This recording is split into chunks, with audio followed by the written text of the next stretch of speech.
तो अब हम पढ़ने वाले हैं the Hindu minority and guardianship act 1956 और इसके अंदर टोटल नंबर 30 सेक्शन। ये बहुत छोटा सा एक्ट है, बहुत इजी से हो जाएगा।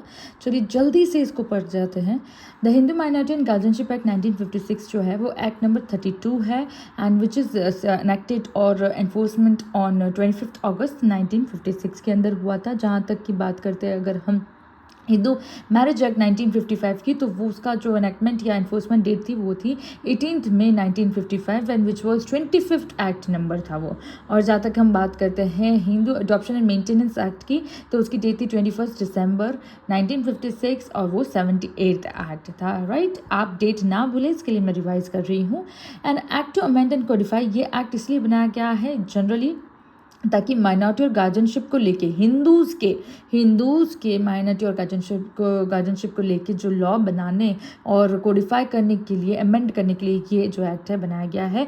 ये 7th year of Republic of India में बनाया गया है। ठीक है, सबसे फर्स्ट सेक्शन जो आता है वो आता है शॉर्ट टाइटल एक्सटेंट।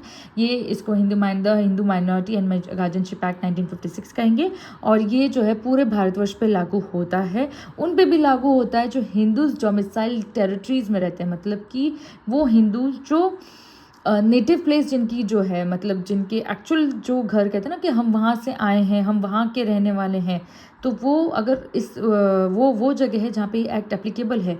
फिर चाहे वो कहीं भी बाहर रहे, जैसे पंजाब के हैं हिंदूज और वो कनाडा जाके रह रहे हैं, तो भी उनके ऊपर ये एक्ट अप्लाई होगा जस्ट बिकॉज क्योंकि वो है तो पंजाब के ना, तो इसके हिसाब से उनके ऊपर ये एक्ट अप्लाई होगा।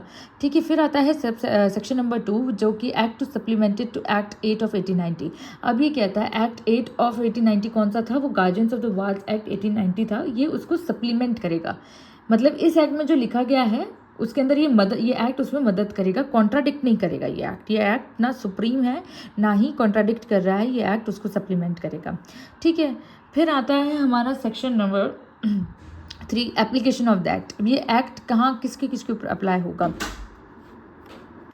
ये जो एक्ट है सेक्शन नंबर 3 बताता है कि किस पे एप्लीकेबल होगा। अगर आपने हिंदू मैरिज एक्ट पढ़ा है तो सेक्शन नंबर 1 भी का जो क्लॉज 2 है वो भी सेम चीज़ वहाँ पे भी लिखी गई है। ठीक है, और ये जो है सेक्शन नंबर 3, ठीक है, सेक्शन नंबर 3 पूरा के पूरा हिंदू मैरिज एक्ट में भी लिखा हुआ है।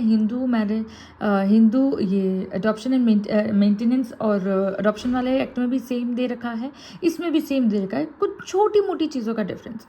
ठीक है, एक बार मैं आपको शॉर्ट में बता देती हूँ। क्लॉज ये कहता है कि जो भी हिंदू वीरशैव, लिंगायत या ब्रह्मो या प्रार्थना या आर्य समाज से बिलोंग करते हैं वो तो हिंदू है, या फिर जो बुद्धिस्ट, जैन या सिख रिलीजन से आते हैं वो हिंदू है, या फिर वो इंसान जो उस टेरिटरी में रहते हैं जहाँ ये एक्ट अप्लाई होता है पर ना तो धर्म से वो मुस्लिम है, ना क्रिश्चियन है, ना पारसी है, ना ज्यू है, ना ही वो ये प्रूव कर सकते हैं कि रीति रिवाजों की से हम हिंदू नहीं हैं हमारे रीति रिवाज को देख के, तो फिर वो हिंदू की कैटेगरी में ही आएंगे।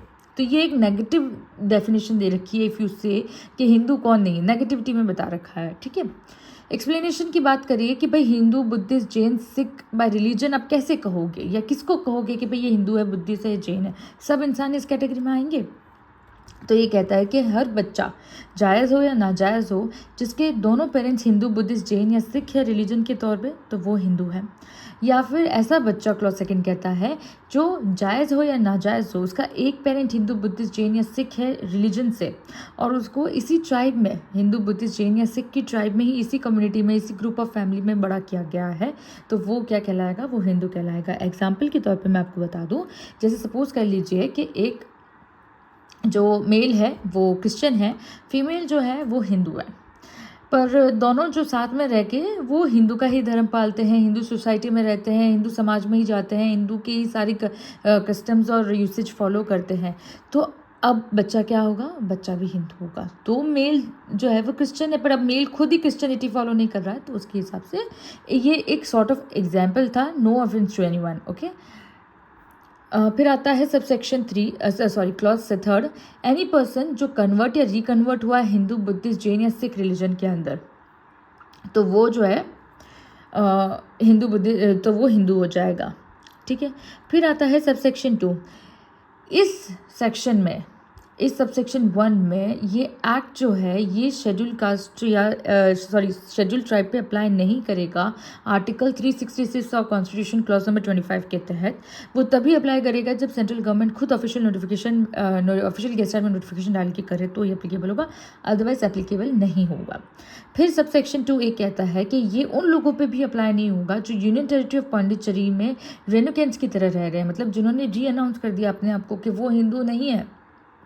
बेसिकली वो लोग होते हैं जो अपने आप को रिनाउंस करके बोल चुके हैं कि हम फ्रेंच लॉ के तहत होंगे, क्योंकि जो हिस्ट्री अगर आप पढ़ोगे पौंडीचेरी की तो वो पौंडीचेरी जो हिस्सा है, ऐसा सुनने में मेरे पढ़ने में आया कि वो हिस्सा फ्रेंच लॉ के तहत था या फ्रेंच के अंडर था, तो उसके ऊपर फ्रेंच लॉ था। तो जिनके एंसेस्टर फ्रेंच से तो उन्होंने री अनाउंस कर रखा है कि भाई हमारे पे ये इंडियन लॉ नहीं चलेंगे, हमारे पे ये हिंदू लॉ नहीं चलेगा, हम फ्रेंच लॉ से, क्योंकि इंडियन लॉ तो चलेगा, पौंडीचेरी आ गया, तो जो पर्सनल लॉज है उसके अंदर उन्होंने चूज़ किया कि वो फ्रेंच लॉ के अकॉर्डिंग रहेंगे, वो हिंदू लॉ के तहत नहीं चलेंगे। ठीक है,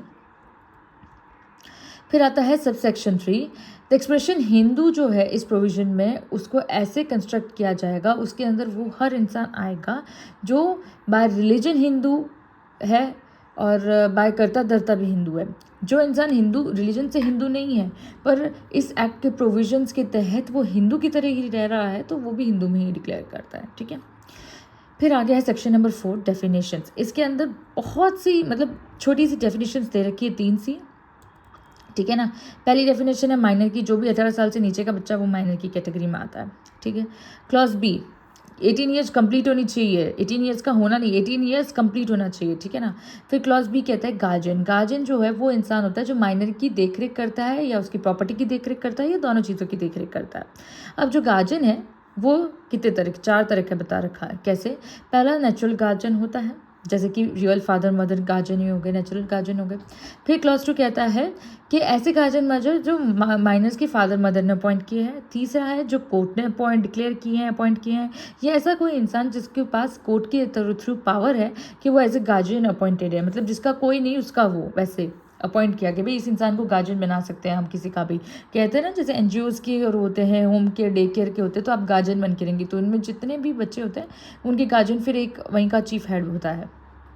फिर आता है सी। अब नेचुरल गार्जियन का क्या मतलब है तो वो हम सेक्शन 6 के अंदर पढ़ेंगे। ठीक है, फिर हम आते हैं सेक्शन नंबर 5 में, overriding effect of the act. ये कहता है कि ये एक्ट जो है ओवरराइड करेगा कोई भी हिंदू लॉ, कोई भी टेक्स्ट, कोई भी रूल ऑफ इंटरप्रिटेशन, कोई भी कस्टम यूसेज जो इस लॉ के पहले चलता था और इस लॉ के प्रोविज़न के रेस्पेक्ट में कॉन्ट्राडिक्ट करता है या ऊपर नीचे है तो वो सीज हो जाएगा इस एक्ट के आगे। कहने का मतलब है ये एक्ट आया उससे पहले जो भी लॉज कस्टम्स यूजेस चलते थे वो अगर इस एक्ट के प्रोविजन को कॉन्ट्राडिक्ट करते हैं तो वो ख़त्म, वो मान्य ही नहीं है। ठीक है, अब क्लॉज बी कहता है कि कोई भी ऐसा लॉ था जो इस एक्ट के पहले आया और वो इसके प्रोविजन से इनकन्सिस्टेंट है तो वो लॉ या वो एक्ट ख़त्म। ठीक है, सेम चीज़ की गई है, बस यहाँ पे फ़र्क इतना है कस्टम और यूसेज रीति रिवाजों की वगैरह सबकी बात कर रखी है, टेक्स्ट रूल इंटरप्रिटेशन की बात कर रखी है, यहाँ पे क्लियरली लॉ का भी बोल दिया है। ठीक है,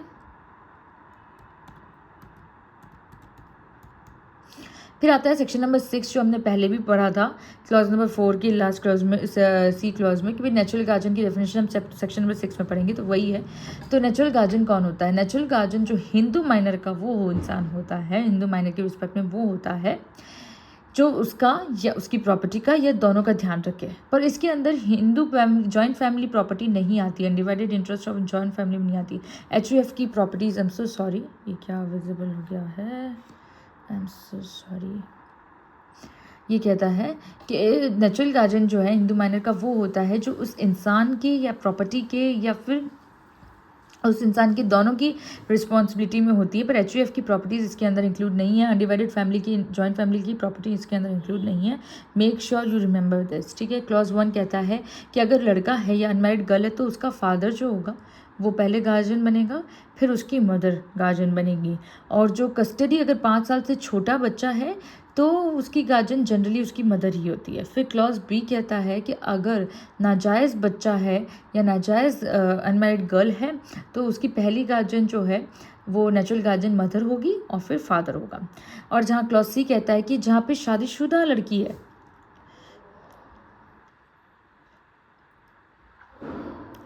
वो उसकी गार्जियन जो होगा वो हस्बैंड होगा।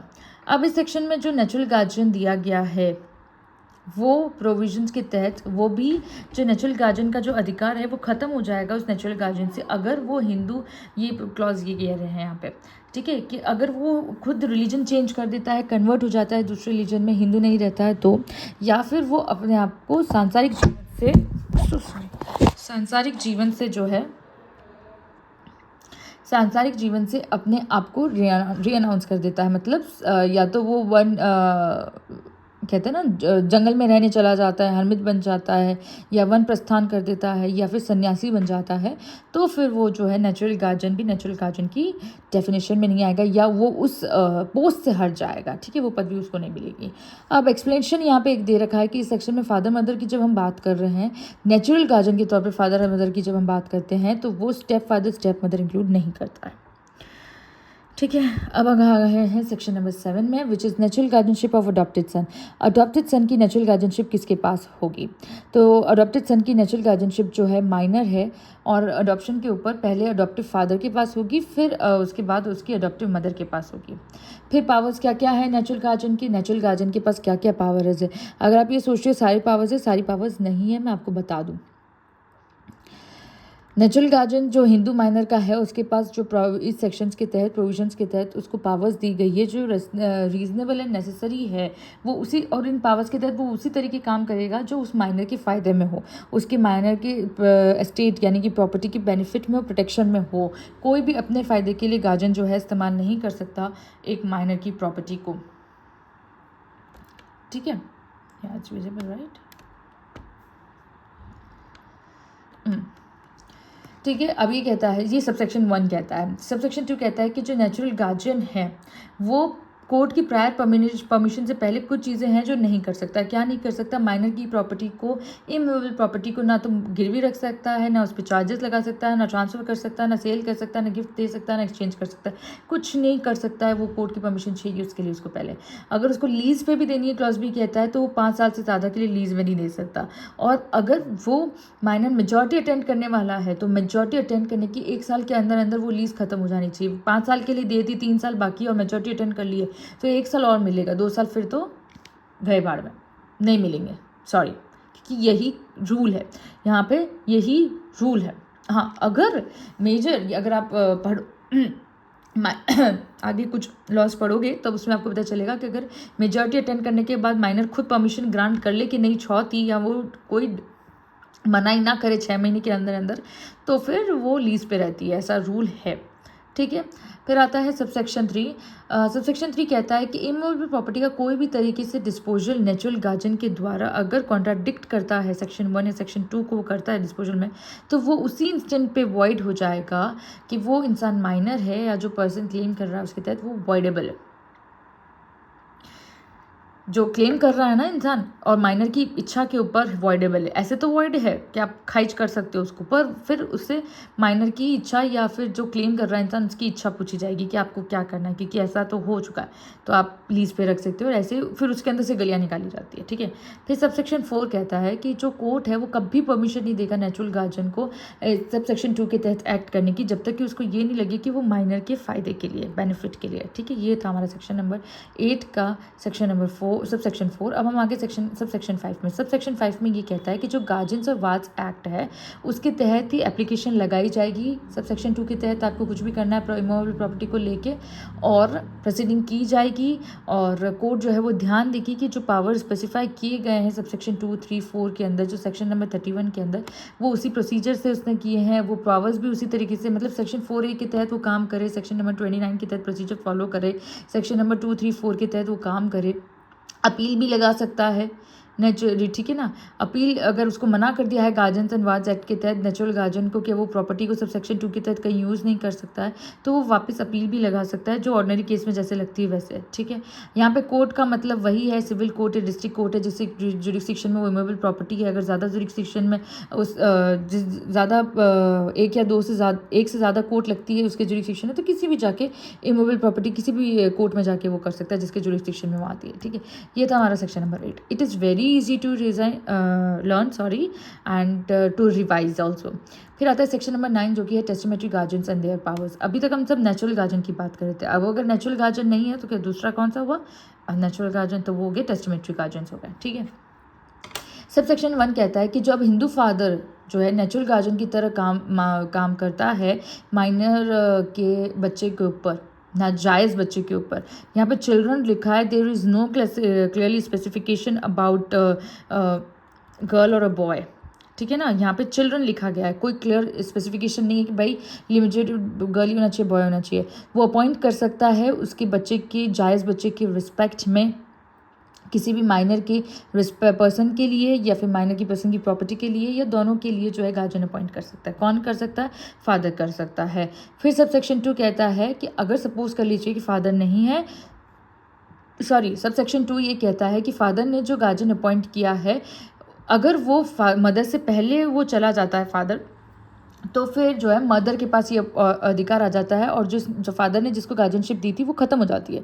फिर मदर डिसाइड करेगी कौन गार्जियन रहेगा। पर अगर मदर भी नहीं रहती है तो फिर और वो बाय विल अपॉइंट भी नहीं कर पाती है, तो फिर वापस वही गार्जियन जो है रिस्टोर हो जाता है एज अ गार्जियन।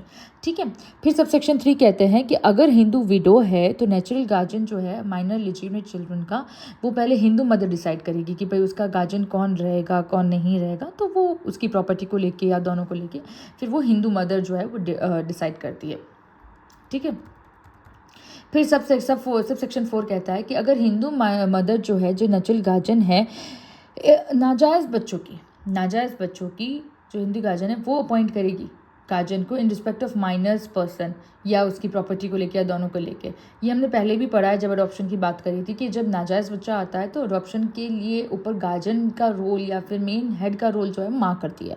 तो यही चीज़ ये कह रहा है। ठीक है, फिर सब सेक्शन 5 कहता है कि जो गार्जियन अपॉइंट किया गया है उसके पास वो सारे अधिकार होंगे माइनर के guardian after the death of the minors father और मदर, उसके पास वो सारे अधिकार आ जाएंगे जो कि एज अ नेचुरल गार्जियन के पास होते हैं।